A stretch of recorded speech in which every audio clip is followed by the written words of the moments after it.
So ito pong lugar mga kadol na puro punong kawayan mga kadol, para akong nilamat dito. Kasi yung nakikita po natin sa bundok nito puro kawayan. Lahat puro kawayan mga kadol. No? Pero sobrang pong nakakatakot po mga kadol kapag ganito. Kasi unang-una po mga kadol, yung number 1 po yung bitin, no? Yung natin masasagupa po natin mga kadol. So kung ano po yung gagawin po natin dito, mag-explore po tayo doon at aakyat po tayo sa bundok, no. Tingnan natin kung may kubo ba, no. Kasi po yung una po yung yung taong nakikita po natin doon sa malinis pa, kasi nandun po, tapos nandito po din ako napunta.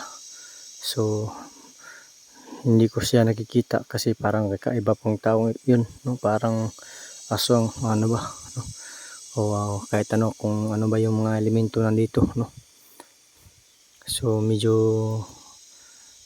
critical at sobrang hilan ng bundok na ito, kasi hindi natin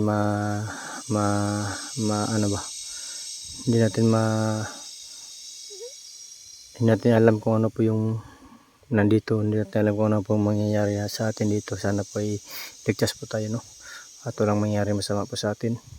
So tingnan po natin.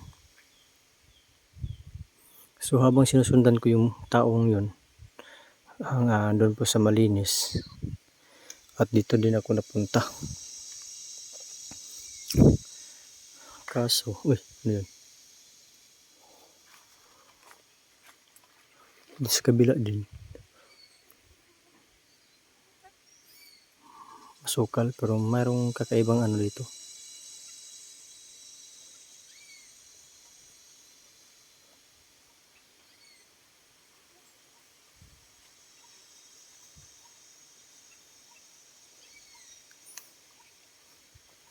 So, ayun mga kadol, yung nag-riban po mga kadol, kasi sobrang dami pong mga mananap, no, dito sa bundok nito.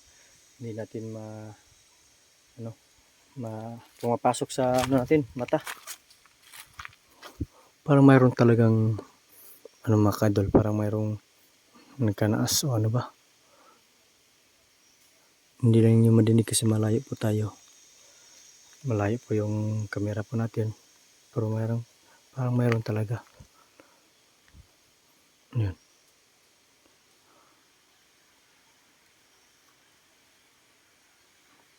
Parang may tao.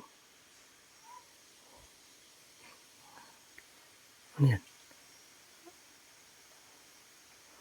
Ay, ang klaseng nilang yan. Bakit sa bundok? Bakit sa makadulo, no?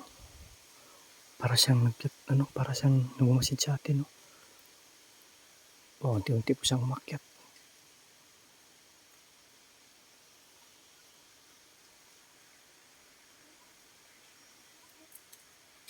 Sobrang layo siya. Susundan natin. So, ano yan mga kadol? Sobrang tirik yan. Paano siya makakyat yan? Ano yun? Ang dami pala dito. Yung iba, parang gumagamit ng kapangyarihan. Hindi na natin sila makikita. Sundan natin isa.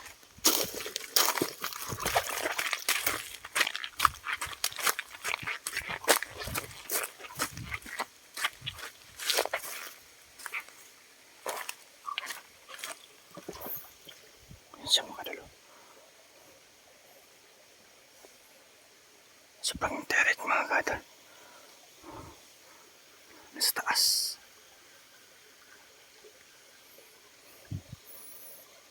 Nasa taas.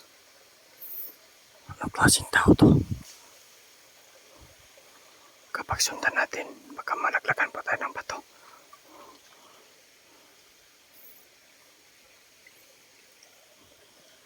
So hindi pa siya nakapansin sa atin.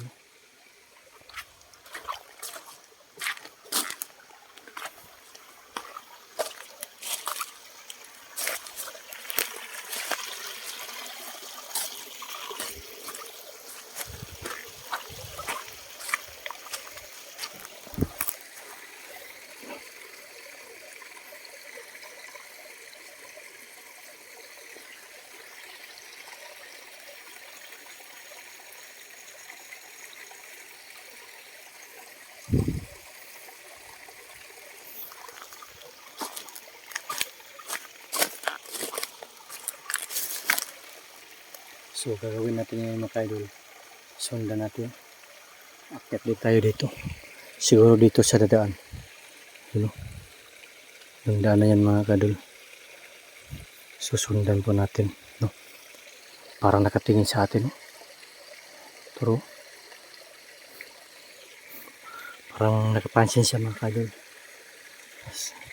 Yan, patungo siya doon. Sa taas. Tayo. Tingnan natin kung kaya ba natin.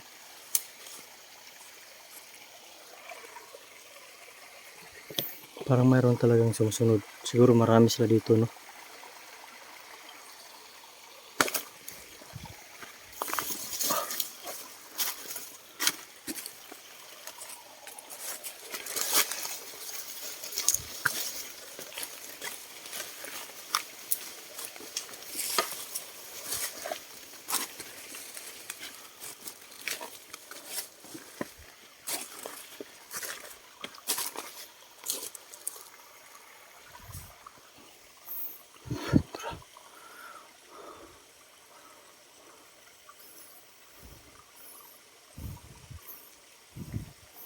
Doon mga kadolo.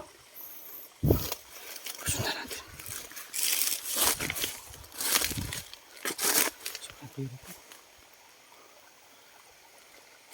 Ano kayong ano bang ginagawa niya dito? Kasi napaka-tirik at sobrang delikado dito. Siguro ay talagang aswang to. Kasi wala namang bahay, puro kawayan.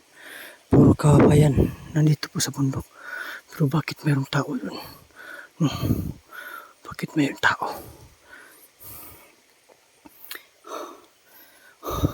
Patungo tayo. Taas.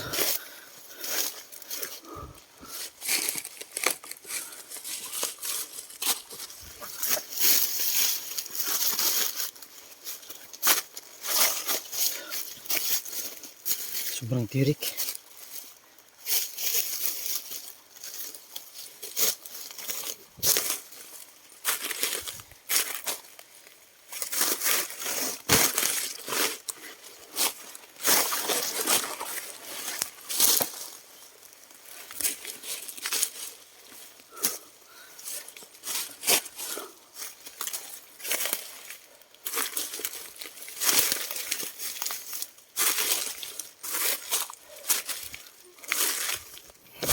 Ano to?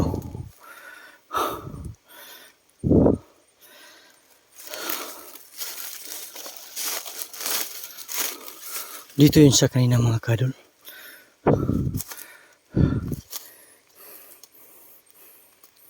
Wala.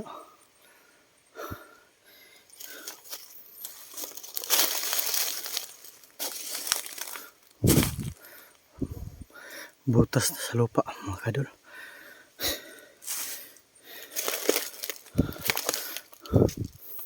No, may butas pa dito.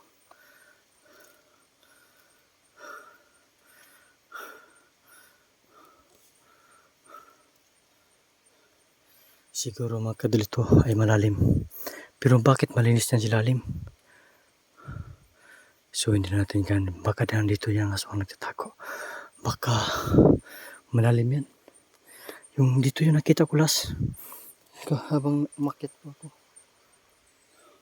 Bigla siyang nawala.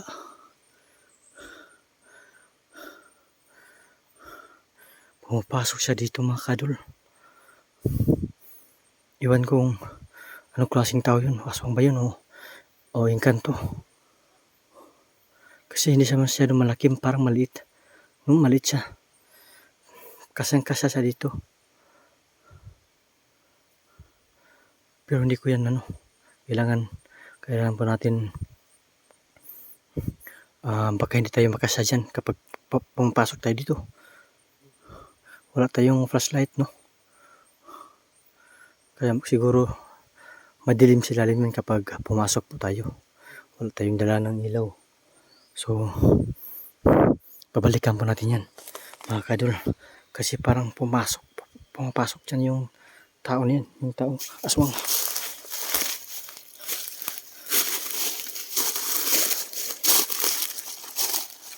patuloy pa rin tayo mga kadol. Kasi yung taong sinusundan po natin, nakapasok po sa ilalim ng lupa. So dito pala mga kadol, mayroon palang nakakatagong ano dito, butas na sa lupa mga kadol. Mayroon nakatagong butas dito. Kaya yung sinusundan po natin yung tao na maliit, dito pumapasok sa lupa. Kaya pala na hindi natin basta-basta makikita yung mga aswang at masusundan natin. Kasi may kapangyarihan pa sila at mayroon pa silang sekretong butas sa lupa dito mga kadol. Kaya hindi natin sila basta-basta makikita no at masundan kasi may butas, siguro may tagos diyan no. Hindi natin alam kung saan po yung patagos ng lupa na yan, yung butas na yan. Okay. So patuloy tayo mga kadol.